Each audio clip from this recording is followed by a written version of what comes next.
Bonsoir à tous et merci d'avoir choisi TV+ Madagascar en ce début de semaine. Bienvenue dans cette nouvelle édition de notre journal en version française, toujours en direct, et voici nos titres.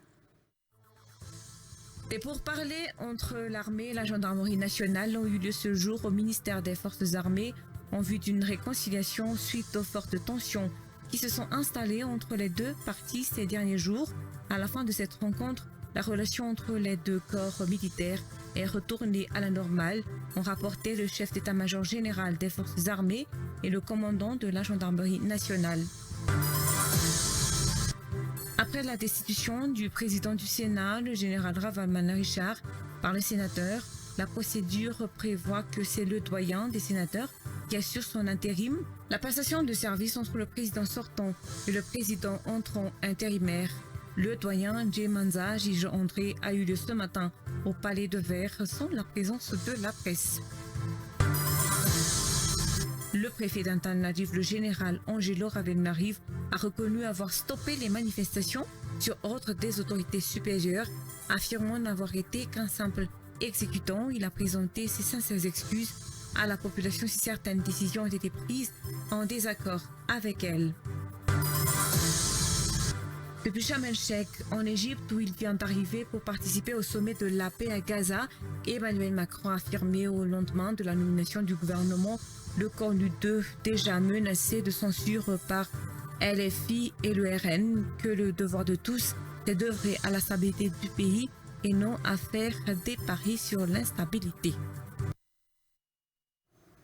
Actualité politique pour commencer. Après la destitution du président du Sénat, le général Ravalomanana-Richard par les sénateurs, la procédure prévoit que c'est le doyen des sénateurs qui assure son intérim.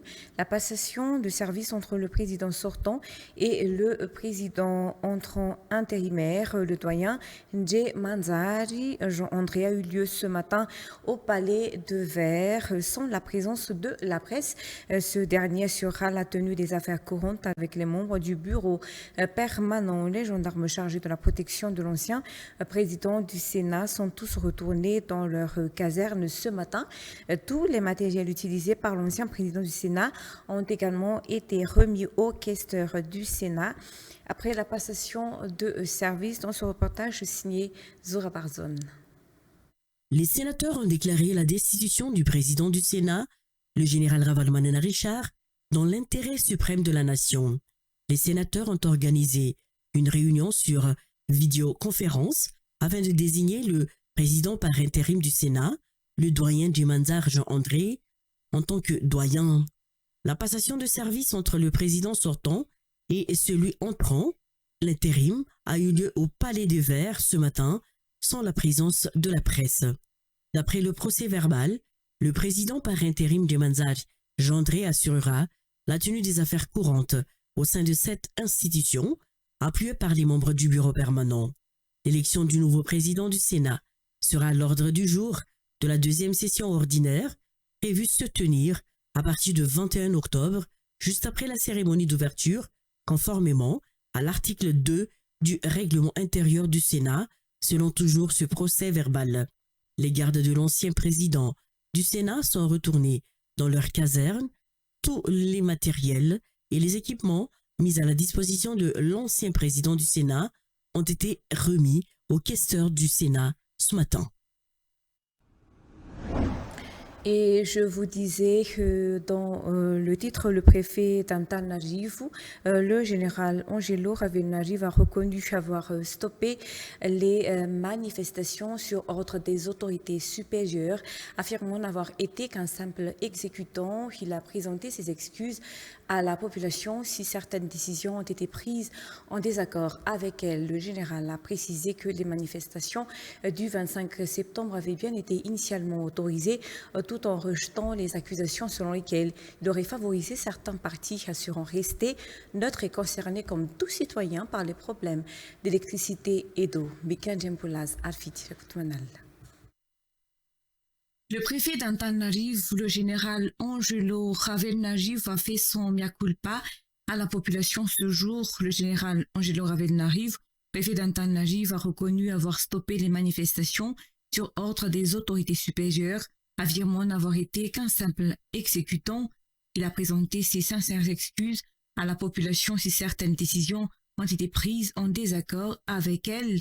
Il a également présenté ses condoléances aux familles des victimes et souhaité un bon rétablissement pour tous les blessés.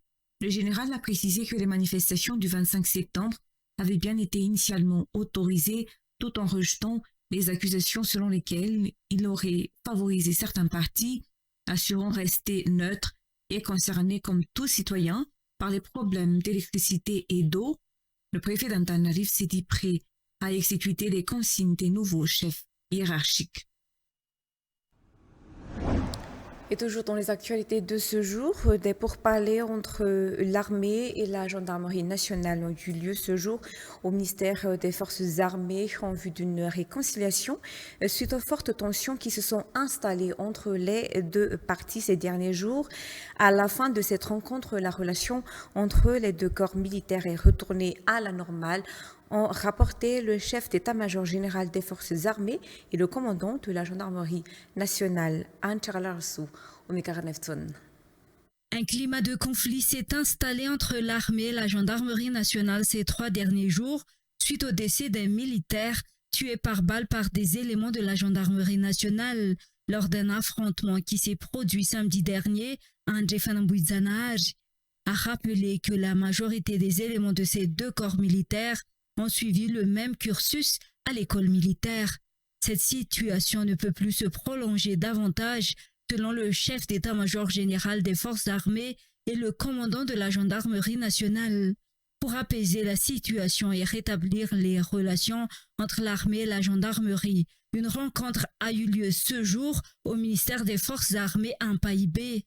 Des représentants de tous les niveaux, tous grades confondus, ont été présents, assistés par les ministres de tutelle respectifs des deux parties.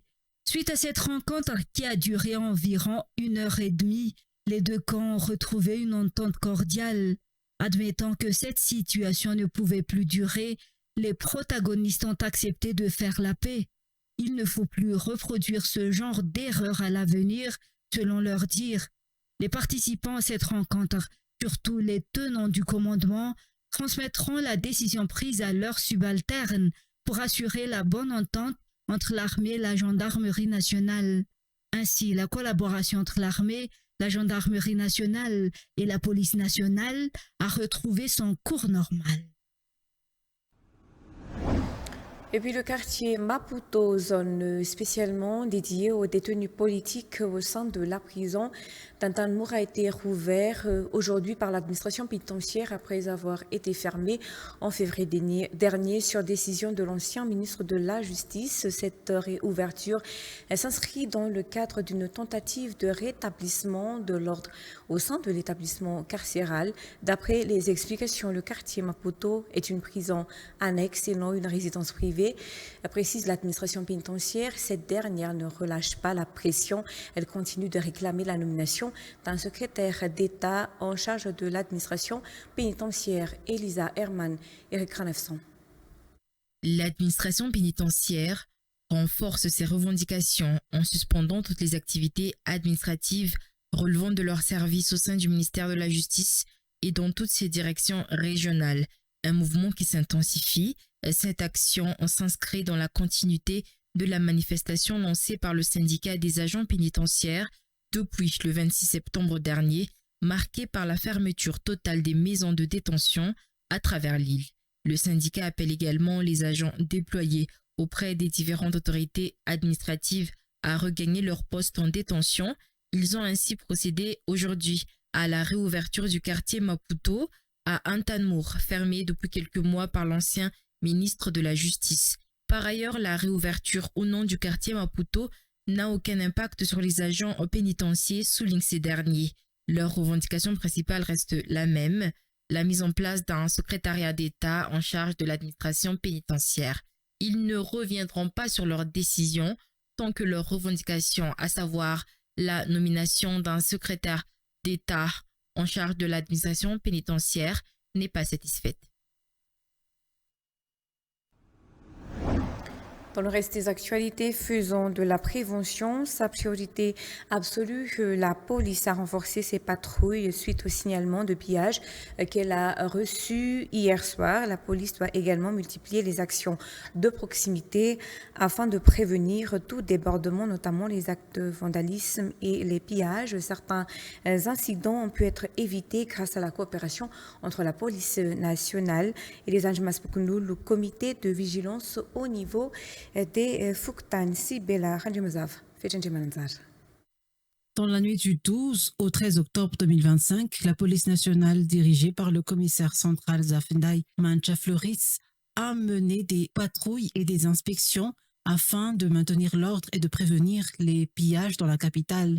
Des manifestations s'étant poursuivies sur la place du 13 mai depuis hier. Il était donc nécessaire de protéger la population et ses biens et de rétablir l'ordre public. En collaboration avec les Anjmas Pukunul, les comités de vigilance au niveau de Fuktan, la police a effectué des patrouilles dans de nombreux quartiers tels qu'Ankornjan Jalmaïr, Ankazumanga Atim, Akadambawok, Ampefloucité, Tanzmat Andouavat et Noussibé. Depuis le 25 septembre 2025, de nombreuses tentatives d'infraction ont été déjouées grâce à la prise de responsabilité de la police. La police a également établi une collaboration avec les Anjmas Pukunul afin de renforcer la sécurité au niveau local. En cas d'incident suspect, il est possible de contacter la police nationale grâce à un numéro d'urgence spécialement mis en place pour ce faire. Des centaines de policiers ont actuellement été déployés pour rétablir l'ordre. Et à l'étranger, depuis Sharm el-Sheikh en Égypte, où il vient d'arriver pour participer au sommet de la paix à Gaza, Emmanuel Macron a affirmé au lendemain de la nomination du gouvernement, le CONU 2, déjà menacé de censure par LFI et le RN, que les devoirs de tous, c'est d'œuvrer à la stabilité du pays et non à faire des paris sur l'instabilité. Écoutez. Les forces politiques qui ont décidé l'ascension de François Bayrou et les forces politiques qui ont joué la déstabilisation de Sébastien Lecornu sont les seuls responsables de ce désordre. Moi, j'assure la continuité, la stabilité, je continuerai à le faire. Dans ce moment-là, la France est regardée. Et le message qu'elle doit apporter, c'est un message de stabilité et de force. Et donc le devoir de tous, c'est d'œuvrer à la stabilité. C'est pas de faire des paris sur l'instabilité. Les forces politiques. Et c'est la fin de cette édition. Très bonne soirée à tous. Au revoir.